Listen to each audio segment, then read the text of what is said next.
N P Chekkutty, Kannur രാഷ്ട്രീയം സംഘർഷഭരിതമായിരുന്ന ഒരു കാലത്താണല്ലോ ഈ പ്രശ്നങ്ങളൊക്കെ ഉടലെടുക്കുന്നത്. ഈ MVR-നെ CPM പുറത്താക്കുന്നതിലേക്ക് തന്നെ എത്തുന്ന ബദൽ രേഖയുടെ കാലം. ബദൽ രേഖയിൽ MVR ബദൽ രേഖ തയ്യാറാക്കുന്നു. മുസ്ലിം ലീഗുമായി സഖ്യമാകാം, കോൺഗ്രസാണ് മുഖ്യശത്രു എന്ന നിലപാടെടുക്കുന്നു. അതിന് നായനാർ എല്ലാ ഒത്താശയും ചെയ്യുന്നു. പക്ഷേ ബദൽ രേഖയിൽ ഒപ്പിടാതെ അദ്ദേഹം മാറി നിൽക്കുന്നു. അങ്ങനെ MVR പുറത്താകുന്ന ഘട്ടത്തിൽ MVR-നെ അതേ രീതിയിൽ തന്നെ ശത്രുപക്ഷത്ത് നിർത്തുകയായിരുന്നു CPM എന്നുള്ള കാര്യം നമുക്കറിയാം. MVR പുറത്തിറങ്ങുന്ന ഘട്ടങ്ങളിലെല്ലാം അദ്ദേഹം ആക്രമിക്കപ്പെടുന്ന ഒരു സാഹചര്യം ഉണ്ടായിരുന്നു. അപ്പോൾ സുധാകരനും അപ്പുറത്ത് CPM-നെതിരെ ആ രൂപത്തിൽ ആരാടാ എന്ന് ചോദിക്കുമ്പോൾ ഞാനാടാ എന്ന് പറയുന്ന രീതിയിലാണ് അദ്ദേഹം അവിടെ വളർന്നിട്ടുള്ളത്. അപ്പോൾ ആ രൂപത്തിലുള്ള രാഷ്ട്രീയം പ്രവർത്തിക്കുന്ന ഘട്ടത്തിൽ ഈ തരത്തിലുള്ള വധഭീഷണികളും ഒക്കെ ഉണ്ടാകാനുള്ള സാധ്യത കൂടുതലല്ലേ? ഇപ്പോൾ തെളിവില്ല എന്ന് പറഞ്ഞ് ഇപ്പോൾ ആ കേസിൽ അദ്ദേഹം കുറ്റമുക്തനാക്കപ്പെടുമ്പോഴും ഒരു കാലത്ത് രാഷ്ട്രീയം ആ രൂപത്തിലല്ലേ പ്രവർത്തിച്ചിരുന്നത് അവിടെ? ഒന്നാമത്തെ കാര്യം, 80കളുടെ അവസാനം മുതൽ കണ്ണൂരുണ്ടായിരുന്ന രാഷ്ട്രീയത്തിൻ്റെ ഒരു പ്രധാനപ്പെട്ട പ്രശ്നം വലിയ തോതിലുള്ള വയലൻസ് രാഷ്ട്രീയ എതിരാളികൾക്കെതിരായിട്ട് പ്രയോഗിക്കപ്പെട്ടിരുന്നു. അതിൽ പ്രധാനപ്പെട്ട ഉത്തരവാദി അപ്പോൾ MVR-ൻ്റെ കാര്യമൊക്കെ നമ്മൾ നോക്കിക്കഴിഞ്ഞാൽ MVR-ൻ്റെ ആത്മകഥയിൽ അത് പറയുന്നുണ്ട്. എത്ര ഭീകരമായിട്ടാണ് MVR-നെ പോലൊരു ഉത്തരവാദപ്പെട്ട നേതാവിനെ, വളരെ പ്രമുഖനായിട്ടുള്ള നേതാവിനെ അവർ കൈകാര്യം ചെയ്തത് എന്നതിനെക്കുറിച്ചൊക്കെ അതിനകത്ത് അദ്ദേഹം പറയുന്നുണ്ട്, ആത്മകഥയിൽ പറയുന്നുണ്ട്. അപ്പോൾ അത് വളരെ ഗൗരവമുള്ള ഒരു പ്രശ്നമാണ്. അതായത് വയലൻസിനെ ഉപയോഗിച്ചുകൊണ്ട് രാഷ്ട്രീയ എതിരാളികളെ കൈകാര്യം ചെയ്യാനുള്ള ഒരു പ്രവണത അന്ന് CPM-നകത്ത് വളർന്നു വന്നിരുന്നു.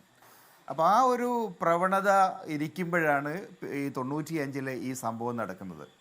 അപ്പം സുധാകരൻ തീർച്ചയായും വളരെ ശക്തനായിട്ടുള്ള എതിർത്ത് നിൽക്കുന്ന രാഷ്ട്രീയ നേതാവായിരുന്നു. MVR ശക്തമായിട്ട് എതിർത്ത് നിൽക്കുന്ന നേതാവായിരുന്നു. അവർ പക്ഷേ പലപ്പോഴും ഒരു സെൽഫ് ഡിഫെൻസിന് വേണ്ടിയിട്ടാണ് ഈ രാഷ്ട്രീയമായിട്ട് ശക്തമായൊരു പൊസിഷൻ എടുക്കേണ്ടി വന്നത് എനിക്ക് തോന്നുന്നില്ല. അല്ലാണ്ട് CPM-നോടൊരു അറ്റാക്കിംഗ് പൊസിഷൻ എടുക്കുന്നതിന് പകരം അവരെ സംബന്ധിച്ചോളം സെൽഫ് ഡിഫെൻസ് ആവശ്യമുണ്ടായിരുന്നു. ഇതാണ് അന്നത്തെ ഒരവസ്ഥ. അപ്പോൾ ആ ഒരു സാഹചര്യത്തിൽ ഈ 95-ലെ അറ്റാക്ക് നടക്കുന്നത്. P ജയരാജന് വെടികൊള്ളുന്നുണ്ട്. പക്ഷേ ഏതാണ്ട് 30ഓളം വർഷമായിട്ടും അതിനകത്ത് കൃത്യമായിട്ട് പിന്നെ പ്രതികളെ സുധാകരൻ്റെ കോംപ്ലിസിറ്റി, സുധാകരൻ്റെ ഗൂഢാലോചനയിലുള്ള ഉത്തരവാദിത്വം അത് തെളിയിക്കുന്നതിൽ പരാജയപ്പെട്ടു. ഏതെങ്കിലും നിലയ്ക്ക് സുധാകരൻ പിന്നെ അങ്ങനെ ഒരു ഗൂഢാലോചന നടത്തി ആളുകളെ വാടകയ്ക്ക് എടുത്തിട്ട് P ജയരാജനെ ആക്രമിക്കാൻ ശ്രമിച്ചതാണെങ്കിൽ അദ്ദേഹം കോടതിയിൽ ശിക്ഷിക്കപ്പെടേണ്ടതാണ്. നേരെ മറിച്ച് ഇപ്പം എന്താ ഉണ്ടായിരിക്കുന്നത്, അദ്ദേഹം കൊടുത്തിരിക്കുന്ന ഒരു ഡിസ്മിസൽ പെറ്റീഷൻ, അദ്ദേഹത്തെ ഡിസ്ചാർജ് ചെയ്യണം എന്നുള്ള പെറ്റീഷൻ യഥാർത്ഥത്തിൽ ഹൈക്കോടതി അംഗീകരിച്ചിരിക്കുന്നു. എന്തുകൊണ്ട് ഹൈക്കോടതി അംഗീകരിച്ചു എന്നുള്ളത് ഇപ്പം നമ്മൾ ചർച്ച ചെയ്തിട്ട് കാര്യമില്ല. ഹൈക്കോടതിയെ സംബന്ധിച്ചിടത്തോളം വളരെ കാലമായിട്ട് കോടതിയുടെ മുമ്പിൽ ഒരു കേസാണ്. വളരെ ആലോചനകൾക്ക് ശേഷം എല്ലാ കാര്യങ്ങളും പരിശോധിച്ചുകൊണ്ടാണ് ആ വിധി കഴിഞ്ഞാൽ വിധി വായിച്ചിട്ടില്ല. എന്തായാലും ശരി, കോടതി പിന്നെ ഏകപക്ഷീയമായിട്ടൊരു വിധി ആവാൻ ഇടയില്ല. അല്ല, സുധാകരൻ മാത്രമല്ലല്ലോ ഇപ്പോൾ ഒന്നും രണ്ടും പ്രതികളായ പേട്ട ദിനേശൻ, വിക്രം ചാലിൽ ശശി, ഇവരെ ആദ്യം ആന്ധ്രയിലെ വിചാരണ കോടതി ശിക്ഷിച്ചെങ്കിലും മേൽക്കോടതി അവരെ കുറ്റമുക്തരാക്കുകയായിരുന്നു. ഈ കാര്യം ചൂണ്ടിക്കാണിച്ചുകൊണ്ടാണ് സുധാകരൻ കോടതിയെ സമീപിച്ചത്.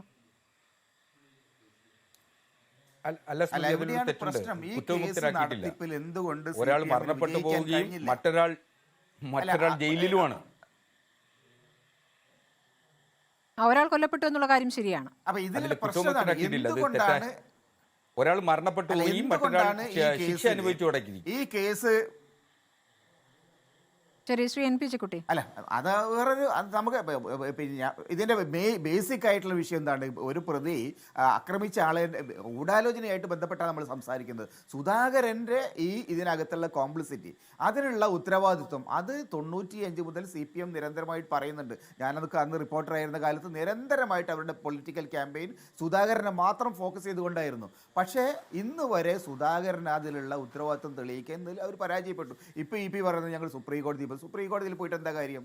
യഥാർത്ഥത്തിൽ അവർക്ക് ന്യായമായിട്ടുള്ള ഒരു വിധി നേടിയെടുക്കാൻ കഴിയുന്നില്ലെങ്കിൽ, അല്ലെങ്കിൽ അവർ വിചാരിക്കുന്ന തരത്തിൽ അവരുടെ ആർഗ്യുമെൻറ്റ് ഹൈക്കോടതിയിൽ ബോധ്യപ്പെടുത്താൻ കഴിയുന്നില്ല, സുപ്രീം കോടതി പോയാലും വീണ്ടും തിരിച്ചടി കിട്ടുക എന്നല്ലാണ്ട് മറ്റൊന്നും സംഭവിക്കാനിടയില്ല. അപ്പം അതുകൊണ്ടൊക്കെ തന്നെ എന്തുകൊണ്ടാണ് ജയരാജൻ്റെ കേസ് നടത്തുന്നതിൽ പാർട്ടി പരാജയപ്പെട്ടത് എന്ന് കൂടി അവർ പരിശോധിക്കണം. ഒരുപക്ഷെ ജയരാജൻ ഒറ്റപ്പെട്ടു പോയോ? ഈ കേസിൻ്റെ നടത്തിപ്പിൻ്റെ കാലത്ത്, ഇപ്പോൾ സമീപകാലത്ത് ജയരാജൻ വളരെയേറെ ഒറ്റപ്പെട്ടിരിക്കുന്ന സാഹചര്യമുണ്ട്. ഈ കേസിൻ്റെ പൊതുവായ നടത്തിപ്പിൽ തന്നെ പാർട്ടി വേണ്ട വിധം ഉത്സാഹം കാണിക്കാതിരിക്കുകയും അത് അദ്ദേഹത്തിൻ്റെ മാത്രം ഉത്തരവാദിത്തമാറ്റി മാറ്റുകയും ചെയ്തിട്ടുണ്ടോ എന്നുള്ളൊരു സംശയം യഥാർത്ഥത്തിൽ ഉയർന്നു വരുന്നുണ്ട്. എന്തായാലും ഈ കേസിൻ്റെ നടത്തിപ്പിൽ അവരുന്നയിച്ച 95 മുതൽ അവരുന്നയിച്ച ആരോപണങ്ങൾ ഗൗരവമുള്ളതായിരുന്നെങ്കിൽ അവർ ആ കേസ് ശക്തമായി നടത്തേണ്ടതായിരുന്നു. അങ്ങനെ നടത്തിയിട്ടില്ല എന്നുള്ളതാണ്, കൃത്യമായിട്ടുള്ള അലംഭാവം ഉണ്ടായിട്ടുണ്ട് എന്നുള്ളതാണ് ഇത് കാണുന്നത്. ഇത് എന്തുകൊണ്ട് സംഭവിച്ചു എന്ന് വിശദീകരിക്കാൻ പാർട്ടിക്കാരോട്, കേരളത്തോട് വിശദീകരിക്കാനുള്ള ഉത്തരവാദിത്വം ഇന്ന് CPM ലീഡർഷിപ്പിനുണ്ട് എന്നാണ് കരുതുന്നത്.